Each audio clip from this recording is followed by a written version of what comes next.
नमस्कार, आदाब। आप सभी का स्वागत है एक और अनदर वीडियो में, जहां पर आज हम बेसिकली बात करने वाले हैं टाइप्स ऑफ कंपनी के पार्ट सेकंड के। जैसा कि आप सभी को पता है, कंपनी लॉ हम लोग स्टडी कर रहे थे। कंपनी लॉ के अंदर टाइप्स ऑफ कंपनी को हम लोगों ने पढ़ना शुरू कर दिया था। टाइप्स ऑफ कंपनी को पढ़ते टाइम मैंने पहला वीडियो अपलोड कर दिया था, जहां पे कुछ अलग अलग टाइप की कंपनी को हम लोग स्टडी कर चुके हैं। ये आपका फाइनल पार्ट रहने वाला है, जहां पर हम अलग अलग जो बची हुई कंपनियों के टाइप्स है उनको अंडरस्टैंड करने वाले हैं। तो विदाउट वेस्टिंग टाइम चलिए शुरू करते हैं।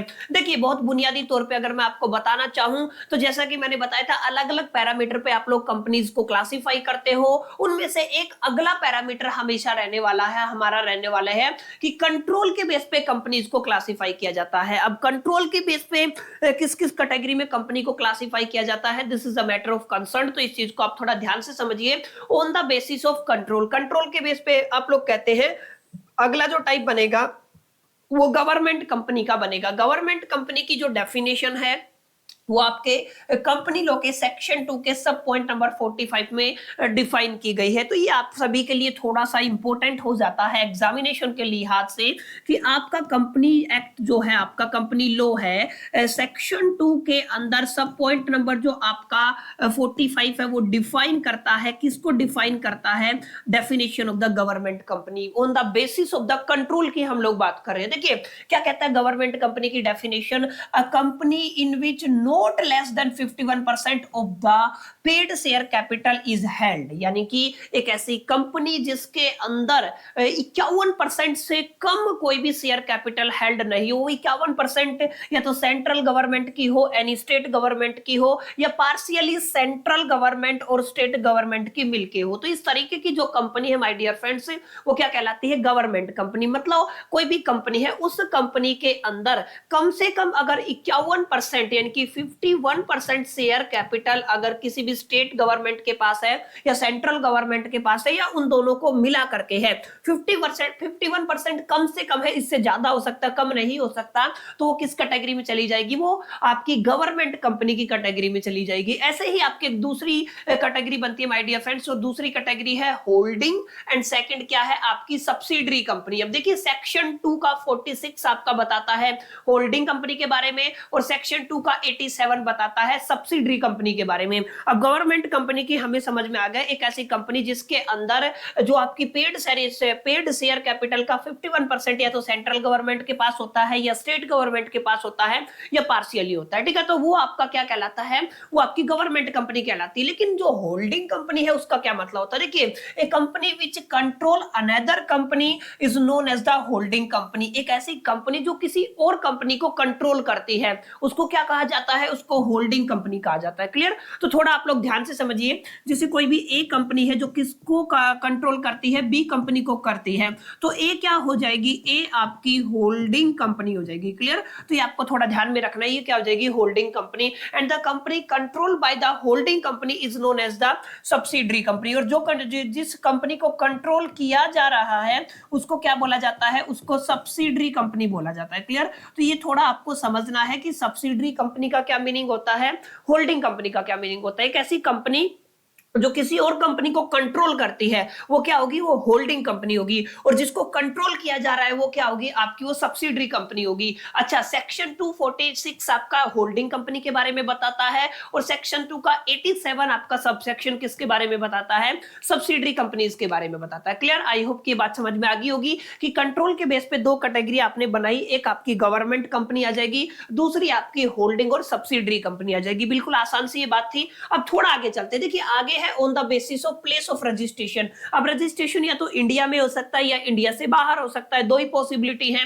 देखिए, तो पहली कंपनी कौन सी आ जाएगी? इंडियन कंपनी, जिसको आप लोग डोमेस्टिक कंपनी भी बोलते हो। एक ऐसी कंपनी जिसका रजिस्ट्रेशन इनकॉर्पोरेशन इंडिया में हुआ है, एक ऐसी कंपनी जिसको इंडिया के अंदर रजिस्टर कराया गया है और जिसका हेड ऑफिस और उसका बिजनेस इंडिया के अंदर ही कंडक्ट होता है, तो हम उसको इंडियन कंपनी बोल देते हैं या डोमेस्टिक कंपनी बोल देते हैं। क्लियर? यानी कि आपका पूरा का पूरा कार्यक्रम इंडिया में है तो आप लोग किस कैटेगरी में आ जाएंगे, इंडियन कंपनी की कैटेगरी में आ जाएंगे। एंड कैन बी प्राइवेट और पब्लिक। अच्छा, जो आपकी इंडियन कंपनी है या डोमेस्टिक कंपनी है वो दोनों पॉसिबिलिटी है, प्राइवेट भी हो सकती है और आपकी पब्लिक कंपनी भी हो सकती है। अगर बात करें फॉरेन कंपनी की, सेक्शन 380 से और 392, इस चीज का याद रखना कि फॉरेन कंपनी के बारे में कहां पे डिफाइन किया गया है, सेक्शन 380 से 392 के अंदर डिफाइन किया गया है। इनकॉर्पोरेटेड आउटसाइड द इंडिया, इसका जो रजिस्ट्रेशन है वो आउटसाइड द इंडिया होता है, but have to place of a business within the India, मतलब इनका बिजनेस का प्लेस कौन सा है, इंडिया है।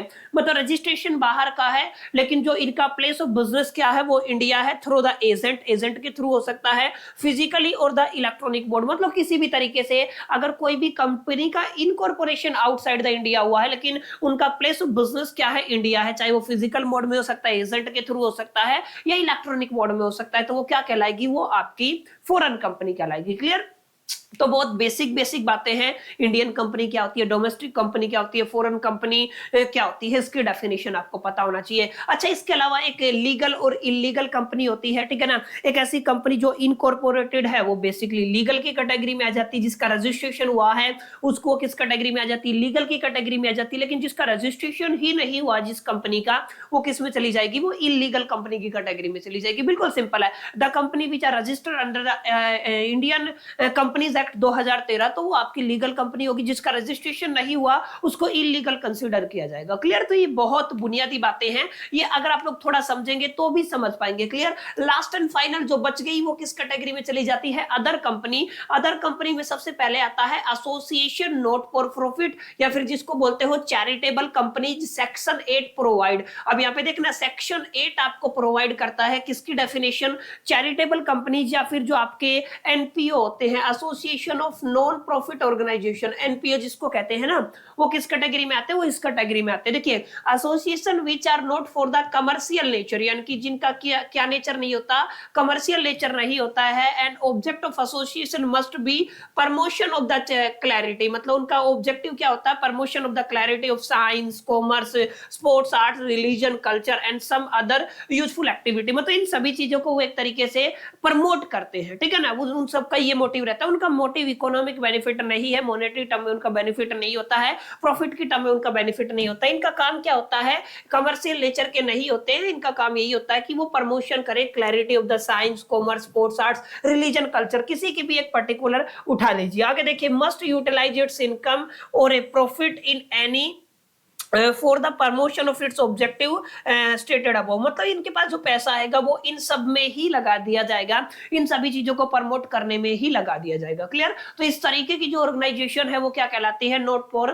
प्रॉफिट ऑर्गेनाइजेशन कहलाती है। उसके बाद सेक्शन 285 पॉइंट क्या कहता है, स्मॉल कंपनीज की डेफिनेशन देता है। स्मॉल कंपनी वो सभी कंपनी होती है, पब्लिक कंपनी, जिसके अंदर paid up share capital exceed ना करे 2 करोड़ से, मतलब अगर आपकी ऐसी बेसिकली पब्लिक कंपनी जिनकी share capital, paid up share capital 2 crore से ज्यादा नहीं होनी चाहिए, और such a higher amount as may be prescribed which shall not be more than the 10 crore, ठीक है ना। जो हायर अमाउंट है, जो प्रिस्क्राइब्ड मोड में 10 करोड़ से ज्यादा नहीं होनी चाहिए, तो ये क्या कहलाएगी, वो आपकी स्मॉल कंपनी कहलाएगी। And whose turnover as per its last profit and loss account for the immediate preceding final year does not exceed the 20 crore rupees, मतलब इनका जो लास्ट ईयर का जो टर्नओवर है वो 20 करोड़ रुपीज से ज्यादा का नहीं होना चाहिए। तो इस तरीके का जो क्राइटेरिया अगर आप लोग सेट कर देते तो वो कंपनी क्या बन जाती है, वो स्मॉल कंपनी बन जाती है। अच्छा, एक कंपनी और है सेक्शन 406 के अकॉर्डिंग निधि कंपनी। अब इसको ध्यान से समझना, इसका क्या मतलब, according to the rule 4 of Nidhi rule 2014 in Hindi companies shall be public company and must have minimum shared capital equity share capital of the 5 lakh, मतलब ऐसी पब्लिक कंपनीज जिनके अंदर minimum paid up share capital कितना होना चाहिए, 5 लाख, तो किस कैटेगरी में आ सकती है, वो बेसिकली निधि कंपनी की कैटेगरी में आ सकती है, ठीक है ना। अच्छा, Nidhi company shall have only one object, इनका क्या होता है, एक ही ऑब्जेक्ट होता है इन इट्स मेमोरेंडम, मेमोरेंडम के अंदर, यानी कि जो आपका एमओए होता है ना, मेमोरेंडम ऑफ एसोसिएशन, एक होता है AOA, article of association, that is of cultivating the habits of the thrift and saving amongst its member and receiving deposit from and leading to its member only for the mutual benefit and every company incorporated as a Nidhi shall have to be last word Nidhi limited as part of its name, मतलब अपने नाम में क्या add करना पड़ता है, इनको निधि limited add करना पड़ता है। ठीक है, तो सिंपल सी ऐसी public company according to the rule 4 of the Nidhi rule 2013, जिनकी paid up share capital equity कितनी है, 5 लाख है, तो किस कैटेगरी में चली जाती है, वो निधि कंपनी की कैटेगरी में चली जाती है। दैट्स इट, इससे ज्यादा डिफिकल्ट कुछ है नहीं। आगे एक और है जिसको बोलते हैं डोरमेंट कंपनी। इसको पढ़ोगे तो आप लोग इजीली इसकी डेफिनेशन को आइडेंटिफाई कर पाओगे। आई होप कि इसमें कोई ऐसा रॉकेट साइंस नहीं है। तो ये छोटा सा चैप्टर था जहां पे हमने डिटेल में समझा कि एग्जैक्टली आपके टाइप ऑफ कंपनीज क्या रहने वाली है, किस बेसिस पे हम उनको क्लासिफाई करते हैं। उम्मीद करता हूं ये वीडियो आपको पसंद आया होगा, अच्छा लगा होगा। वीडियो अच्छा लगा तो इसको लाइक कर दीजिए, फ्रेंड के साथ शेयर कर दीजिए। फर्स्ट टाइम आए हैं तो चैनल को सब्सक्राइब करना ना भूले। चलिए मिलते हैं नेक्स्ट वीडियो में, जब तक के लिए सोल दी बेस्ट, लकी प्लर्निंग।